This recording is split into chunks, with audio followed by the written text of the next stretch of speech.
មើលវីដេអូនេះចប់បងប្អូននឹងចំណេញរហូតដល់ $25,000 ភ្លាមៗសម្រាប់ការជាវ Excavator JCB សម្រាប់តែគ្រឿងចាក់3គ្រឿងតែប៉ុណ្ណោះ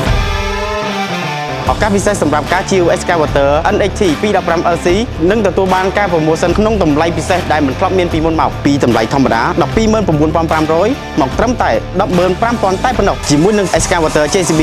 NXT 215នេះផងដែរជា SK ដែលមានទម្ងន់21តោនកន្លះដែលមានភាពធន់រឹងមាំនិងសន្សំសំចៃខ្ពស់ជាផលិតផលលេខ1របស់ចក្រភពអង់គ្លេសមានកម្លាំងខ្លាំងប្រើកូនជ្រូកធម្មតាងាយស្រួលក្នុងការថែទាំមិនរើសប្រេងមានទំហំប៉ែលក្រាស់រឹងមាំមានទំហំរហូតដល់ 1.25 SK មានភាពរឹងមាំនិងមានតាបដែកបន្ថែមផងដែរជាប់នៅប្រព័ន្ធ Hydraulic សម្រាប់ធ្វើការផ្លាស់ប្ដូរនៅឧបករណ៍បំពាក់បន្ថែមផងដែរលើសពីនេះយើងក៏មានប្រព័ន្ធ Line Link ដើម្បីធ្វើការគ្រប់គ្រងនិងត្រួតពិនិត្យទៅលើគ្រឿងចក្រសម្រាប់ម្ចាស់គម្រោងអាជីវកម្មអ្នកម៉ៅការសំណង់ផ្សេងៗនិងវិស័យរដ្ឋនិងឯកជនទាំងអស់នេះគឺជាការផ្ដល់ជូនពិសេសសម្រាប់បងប្អូនយក Excavator JCB ទៅប្រើប្រាស់បង្កើនប្រសិទ្ធភាពសេរីភាពនិងអភិវឌ្ឍគម្រោងរបស់បងប្អូនទូរនឡើងបងប្អូនទាំងអស់គ្នាការប្រម៉ូសិននេះមានត្រឹមតែចុងខែឧសភានេះតែប៉ុណ្ណោះហើយលក្ខខណ្ឌផ្សេងៗត្រូវបានអនុវត្ត